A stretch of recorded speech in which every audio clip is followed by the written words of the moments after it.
नमस्ते दोस्तों। तो फिर से स्वागत है आप सभी का आपके अपने हिंदी चैनल पे। ठीक है, तो आज से मैंने सोचा है कि हम लोग सुनेंगे मैं सुनाऊंगी अपनी लिखी हुई कुछ कहानियाँ। मैं छोटी मोटी कहानियाँ लिखती रहती हूँ, मुझे पसंद है इसीलिए। जैसे कि मैं शायरीज़ और कविता भी लिखती हूँ। तो हम लोग कहानियाँ सुनेंगे ताकि आप कहानियों से हिंदी ज़्यादा अच्छे से सीख सकें, क्योंकि आपको याद होगा, आप कोई भी अपना पाठ्यक्रम जब पढ़ते हैं अपने विद्यालय में, स्कूल्स में, तो वहाँ पर कहानियों से आप बहुत ज़्यादा सीखते हैं, क्योंकि उसमें बहुत सारे शब्द होते हैं, नए नए पुराने, जो भी, जिनका मतलब आपको नहीं भी पता होता है तो आप ढूंढते हैं और उसके बाद आप उन्हें सीखते हैं। तो शुरू करते हैं आज की कहानी। आज की कहानी का शीर्षक है, यानी टाइटल है, तृष्णा। तृष्णा का मतलब आप खुद पता करें, क्योंकि नए शब्द आप सीखेंगे, पता करेंगे तो आपको ज़्यादा याद रहेगा। हालांकि मैं यहाँ बता देती हूँ, तृष्णा का मतलब होता है किसी चीज़ की प्यास होना। प्यास होना इन द सेंस आप उसे पाना चाहो। अब तो कहानी कुछ इस तरह से है। तृष्णा एक बहुत प्यारी सी लड़की है जो कि अपने दफ्तर जाती है, काम करती है, घर पे रहती है अपने मम्मी पापा के साथ, और मम्मी पापा से बहुत ज़्यादा प्यार पाती है। तो आज तृष्णा को बहुत ज़्यादा देर हो गई थी घर से वापस निकलते हुए, ऑफिस से, उसके दफ्तर से निकलते हुए, क्योंकि ऑफ कोर्स ऑफिस में ज़रूर बहुत सारे काम होते हैं। तो आज तृष्णा को बहुत ज़्यादा देर हो गई थी। ऊपर से मौसम भी इतना ख़राब था कि बादल गरज रहे थे, बिजलियाँ भी चमक रही थी। ऐसा लगता था कि अभी बारिश हो जाएगी, लेकिन बारिश हो नहीं रही थी। तृष्णा हड़बड़ाते हुए अपनी दोस्त साक्षी से बोलती है, साक्षी जल्दी चल आज, वरना मम्मी मुझे पता नहीं क्या करेगी। माँ का बहुत कॉल आ रहा है, जल्दी चल। साक्षी बोली, बस 1 मिनट, बहुत देर हो गई है साक्षी, अब चल। साक्षी का इंतज़ार करते करते तृष्णा थक गई थी। वो 5 मिनट से उसका इंतज़ार कर रही थी, मगर वो साक्षी हमेशा की तरह देर से ही अपना काम ख़त्म करती थी। हालांकि आखिरकार दोनों निकले। जल्दी जल्दी बढ़ते कदमों से वो ऑटो स्टैंड की तरफ जाने लगे, यानी कि ऑटो पड़ाव की तरफ जाने लगे, जहाँ पर वो ऑटो पकड़कर जाते थे घर। साक्षी का घर तो बीच रास्ते में आता था, खत्म हो जाता था आधे रास्ते में ही, यानी कि साक्षी तृष्णा को छोड़कर चली जाती थी, क्योंकि उसका घर आधे रास्ते में ही था। मगर साक्षी को ऑटो से उतरकर वापस कम से कम 10 मिनट की दूरी, 5 से 8 मिनट की दूरी तय कर अपने घर जाना पड़ता था चलकर, क्योंकि वहाँ तक कोई भी ऑटो नहीं जाती थी या कोई भी वाहन नहीं चलती थी। तो आखिरकार दोनों बैठ गए। साक्षी हमेशा की तरह फिर से बड़बड़ाने लगी कि हे भगवान, क्या होगा अगर बारिश हो गई तो, मैंने तो छाता भी नहीं लाया है। इस पर तृष्णा उस पर चिल्ला पड़ी कि यार तू ना बस कर, एक तो खुद ही देर करती है, ऊपर से खुद ही बोलने लगती है, खुद ही घबराती है। एक तो इतने सारे काम होते हैं ऑफिस में, ऊपर से तेरा काम है कि कभी ख़त्म ही नहीं होता, मतलब हर चीज़ तो मैं ही करूं, और तूने ना मुझे ना हमेशा की तरह एकदम ले लिया है ऐसे कि हाँ मैं तो तुम्हारे साथ हमेशा हूँ, चिपकी रहूँगी, देख लेना कल से ना कोई नहीं रुकेगा तेरे लिए, कोई भी नहीं। साक्षी बोली, माफ़ कर दे यार, माफ़ कर दे, कल से पक्का जल्दी कर लूँगी मैं। तृष्णा बोली, हाँ हाँ तेरा तो दिखता ही है मुझे, कितना जल्दी करती है, चल अब। इतने में साक्षी का घर आ गया। वो ऑटो से उतरी और चली गई। बादल अभी भी गड़गड़ा रहे थे। तृष्णा को फिर से माँ का कॉल आ रहा था। माँ ने कॉल किया, कब आ रही है। साक्षी बोलने लगी, माँ अभी आती हूँ, बस आती हूँ, ऑटो में हूँ, जल्दी आ रही हूँ। मगर अब फ़ोन की बैटरी भी जाने लगी थी। तृष्णा बोलने लगी, माँ फ़ोन रख दो, फ़ोन की बैटरी जाने वाली है, वरना मैं घर भी नहीं आ पाऊँगी। तो माँ ने फ़ोन रख दिया। अब तृष्णा उतरती है ऑटो स्टैंड की ऑटो स्टैंड पे फिर से उतर जाती है। अब घर जाने के लिए वो बढ़ती है कि एक बूंद उसके हाथ पर आकर पड़ती है। तृष्णा ने ऊपर देखा, फिर आसपास और फिर नज़ारे देखा। हर तरफ बारिश का माहौल था और बारिश धीमी धीमी धीमी धीमी शुरू हो चुकी थी। अब तृष्णा को लगने लगा था डर कि अगर ज़्यादा ज़ोर से बारिश आ गई तो उसे कहीं फिर से जुकाम ना हो जाए और फिर से वो कहीं दफ्तर नहीं जा पाएगी। मगर और जाने वाले रास्ते में भी उसे इतने अंधेरे से मौसम में, बारिश में डर भी लगता है। थोड़ा सा सन्नाटा था क्योंकि रास्ते में। तो धीरे धीरे धीरे धीरे चलती चलती चलती तृष्णा के कदम बढ़ गए, जल्दी जल्दी हो गए। वो तेज़ तेज़ कदमों से चलने लगी, एकदम भागी भागी सी चलने लगी, इतनी कि उसकी सांसें फूलने लगी थी। मगर वो फिर भी ऐसा दिखाते हुए जैसे कि वो नहीं डर रही है, बढ़ती जा रही थी कि अचानक पीछे से उसे कदमों की आहट आती है।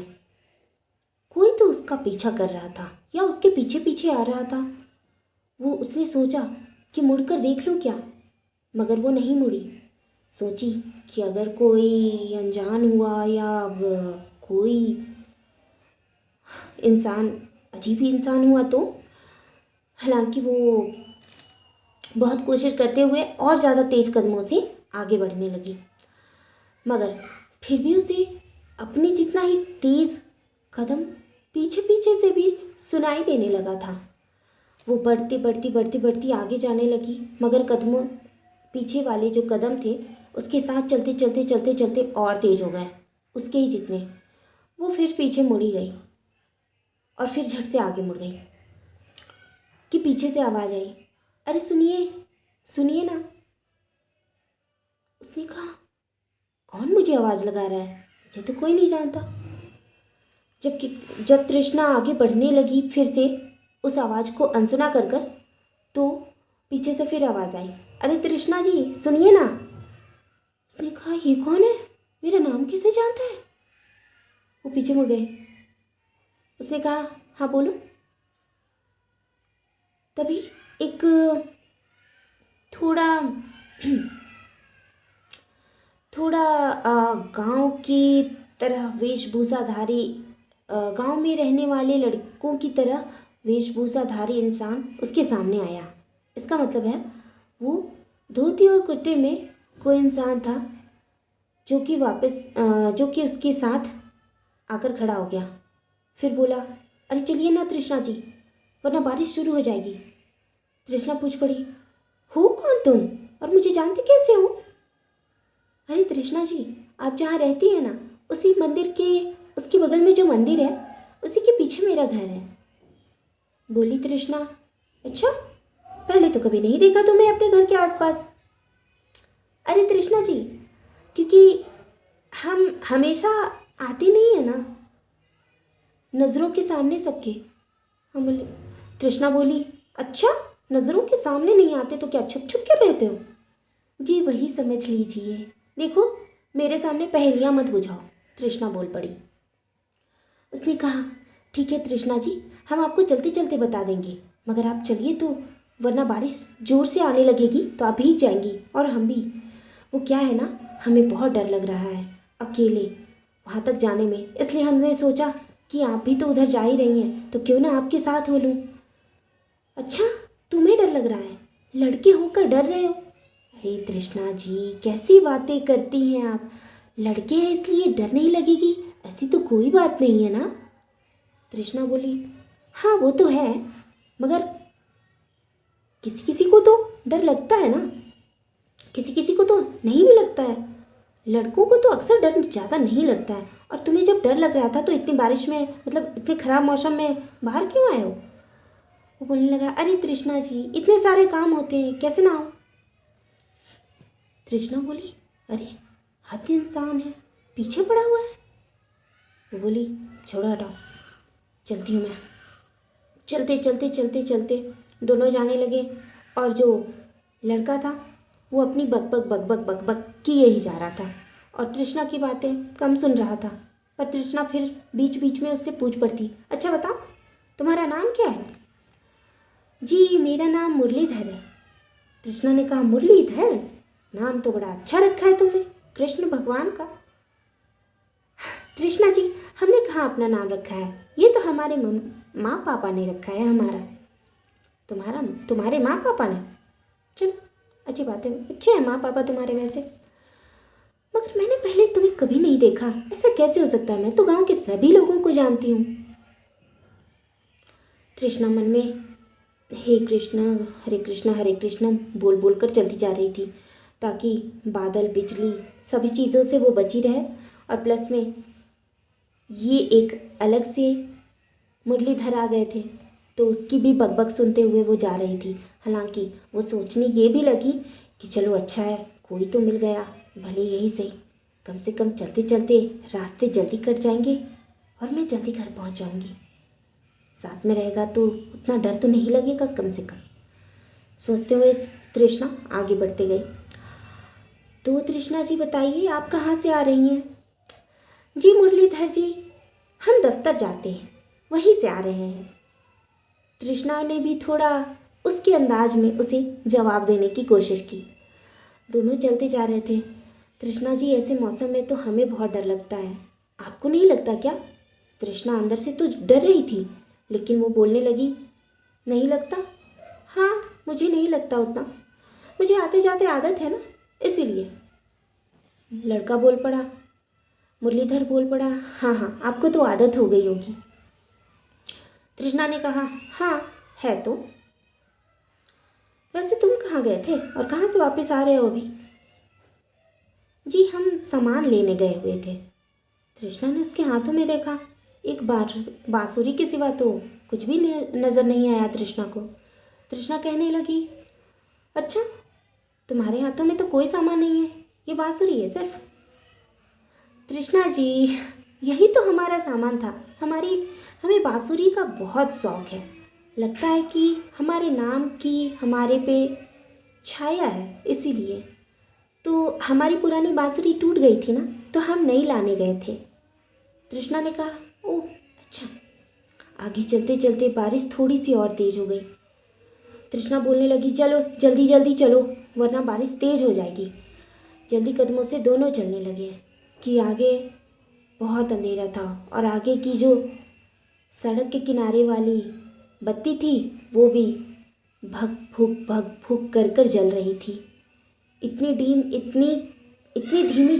धीमी थी कि दिखाई भी नहीं दे रही थी सड़कें ठीक से। चलते अचानक से बिजली कड़की। तृष्णा थोड़ी सी डर गई और मुरलीधर का हाथ पकड़ लिया। फिर मुरलीधर ने कहा, अरे तृष्णा जी, आप डरिए नहीं, चलिए कुछ नहीं होगा। डिम डिम करती हुई धीमी धीमी सी लाइट भगभुक तृष्णा को बहुत डरा रही थी। चलते अचानक जहाँ लाइट की जगह जब तृष्णा और मुरलीधर पहुँचे, लाइट बुझ गई। तृष्णा डर गई। तृष्णा के मोबाइल की बैटरी भी ख़त्म हो चुकी थी। क्या करें? अब की बार मुरलीधर ने तृष्णा का हाथ धर लिया था। आगे की कहानी आगे सुनते हैं। धन्यवाद।